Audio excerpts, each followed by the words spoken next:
Boston Celtics 117-115 contra o Cleveland Cavaliers, um jogo em que o Boston chegou a abrir uma margem de 20 pontos, mas nos minutos finais o Cleveland encostou e por pouco não consegue uma virada, não foi o que aconteceu, termina com essa vitória do Celtics. Eu vou comentar sobre esse jogo aqui nesse vídeo.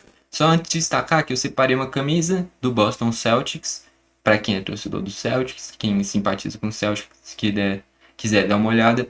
Deixei o link aí nos comentários. Tem como escolher a cor de fundo da camisa. Tem preto, tem branco, tem cinza, tem de tudo que é cor.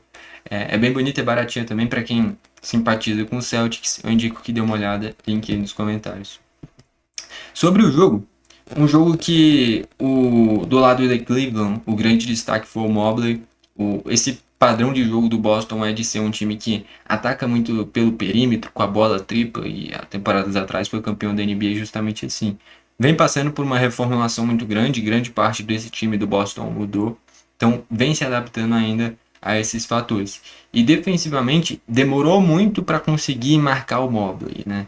E quando conseguiu marcar ele foi onde abriu mais essa margem em relação ao Cleveland. E do lado do Boston, o grande destaque foi o Pritchard, partidaço com 42 pontos. Enfim, vamos começar olhando pelo lado do Cleveland, porque foi o mandante. O Boston venceu do Cleveland em Cleveland. Enfim, olhando primeiro para o lado do Cavaliers, o principal pontuador foi justamente o Mobley, que nem eu falei. 27 pontos, além de 14 rebotes. Então, nessa bola curta, nessas jogadas de 2 pontos, o Boston demorou para conseguir marcar o Mobley, fora os rebotes que ele conseguiu se impor bastante. O pivô desse time do Boston é o Neemias Queta, né? O Neemias Queta não jogou, fez muita falta, né? Essa imposição física o Cleveland conseguiu ter. Vale destacar que não teve o Jarrett Allen, isso fez falta também. Se tivesse o Mobley e o Jarrett Allen, teria assim, conseguido se impor ainda mais, provavelmente, esse time do Cleveland. Enfim, Mobley foi o principal jogador do Cleveland Cavaliers. Depois dele, Darius Garland com 21 pontos, além de 8 assistências. Importante para o Garland voltar a ter atuações onde ele passa de 20 pontos, passa de 7 assistências. Só o aproveitamento dos arremessos tem que melhorar, né? 7 de 16 não é bom.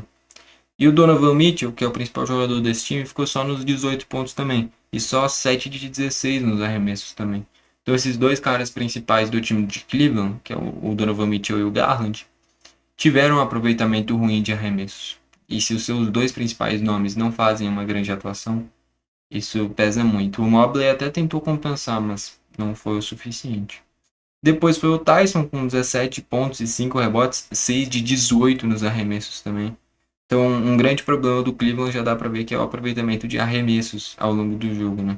O DeAndre Hunter, que normalmente é um reserva importantíssimo, começou como titular, fez 8 pontinhos com 3 de 10 nos arremessos também. Esse aproveitamento de arremessos dos titulares foi horrível. Só o do Mobley que foi bom, 11 de 17. Então aqui pesa muito o aproveitamento de arremessos dos titulares. E aí olhando os bancários, Craig Potter Jr. com 4 pontos, Thomas Bryant, que veio do Indiana Pacers, 2 pontinhos, o Tomlin, que vem surgindo nessa temporada e é bom jogador, 7 pontinhos, o Dean Wade 3 pontinhos e o Proctor 8 pontinhos, além de 4 assistências. O somatório do banco inteiro deu 24 pontos.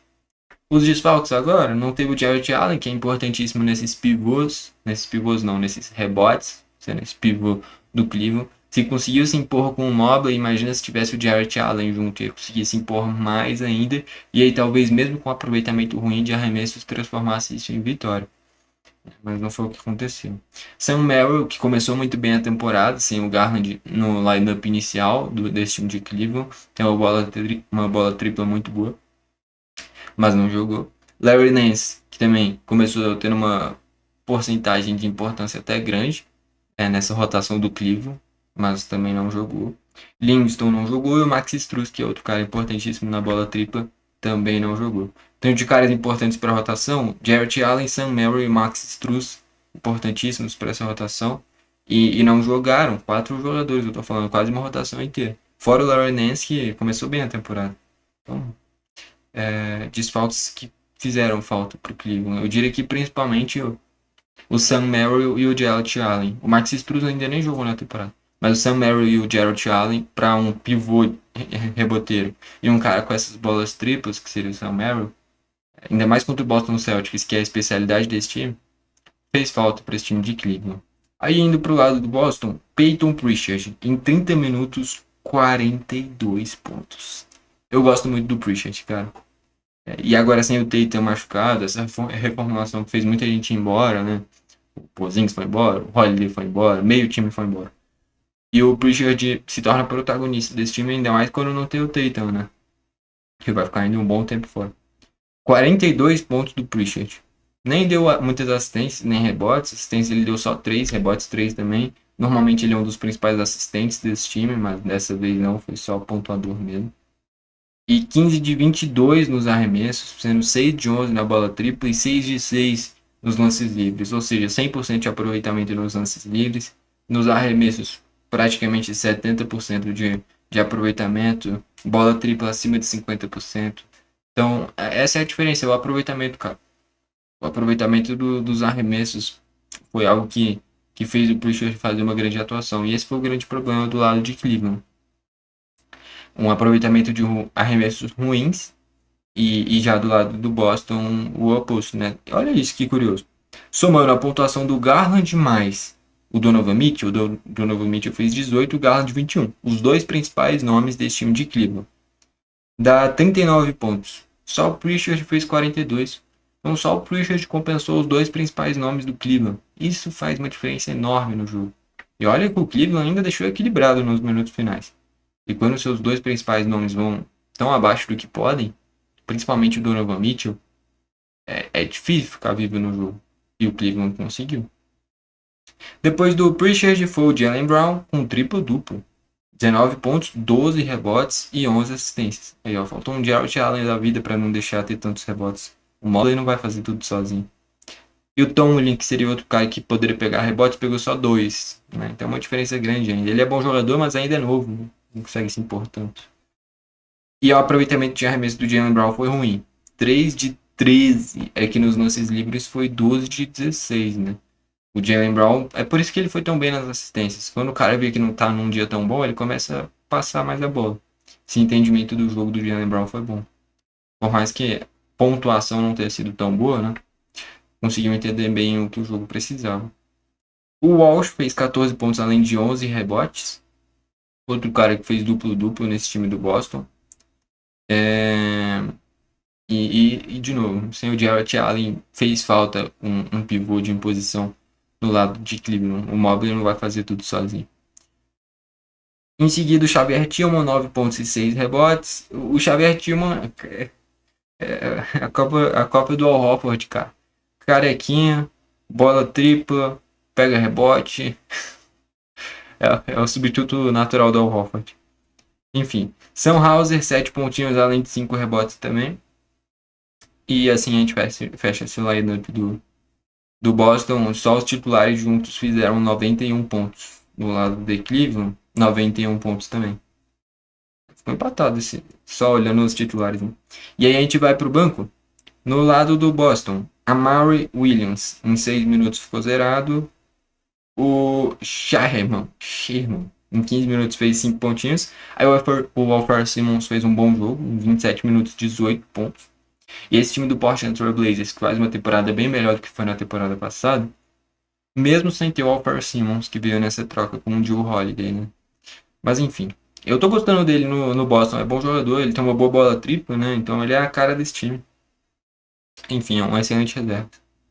O Hugo Gonzalez fez 3 pontinhos e o Minot ficou zerado. 4 rebotes, mas zerado. 0 de 5 nos arremessos. Ele que veio do Minnesota também, né? E é bom jogador, cara. O Boston, para grupo, trazendo o Alfred Simmons e o Josh Minot, foram dois caras que chegaram para agregar bastante nessa rotação do Boston. Né? E aí os desfalques, só não teve o Luke Garza, que ajudou nesses rebotes, né? O Schluga, mas o Harper também não. O Boucher também não. Mas o Luke Garza faz falta. E outros desfalques aqui, o Derrick White, que aí sim, depois do Jaylen Brown é o principal nome desse time. Neemias Queta, que putz, aí sim seria um pivô que iria se impor ainda mais. E olha que o Jaylen Brown e o Walsh fizeram um duplo-duplo. O Jaylen Brown triplo-duplo, né? Mas o Walsh e o Jaylen Brown passaram dos 10 rebotes. Se tivesse o Neemias Queta, pelo que foi o jogo, talvez ele passasse também. E lógico, sem o Tatum, que é o principal nome desse time, que tá fora da temporada inteira praticamente. Então, assim, um Boston que mesmo sem o Derrick White, mesmo sem o Neme Mesquita, conseguiu vencer o Cleveland em Cleveland. E desses desfalques, o Jarrett Allen, principalmente, pelo que foi o jogo, né, do Walsh e o Jaylen Brown passarem dos 10 rebotes, faltou ter um pivô a mais para ajudar o Mobley. E, enfim, esse placar é até mentiroso, cara, 117-115. Grande parte do jogo o Boston teve uma margem maior. Chegou ali no terceiro quarto, estava numa margem de 20 pontos. É porque chegou nos minutos finais e o Cleveland foi encostando. Teve bola tripla do Garland, bola tripla do Donovan Mitchell, que não fizeram um bom jogo, mas são jogadores muito bons. E aí, quando precisou, eles apareceram. Só que isso não foi o suficiente. Ainda teve um último arremesso com o Mobley, só que ela nem aro pegou. Não chegou muito perto do Cleveland empatar, por mais que tenha tido esse poder de reação. Com isso, vitória do Boston Celtics. Bom, foi esse o vídeo, valeu e falou!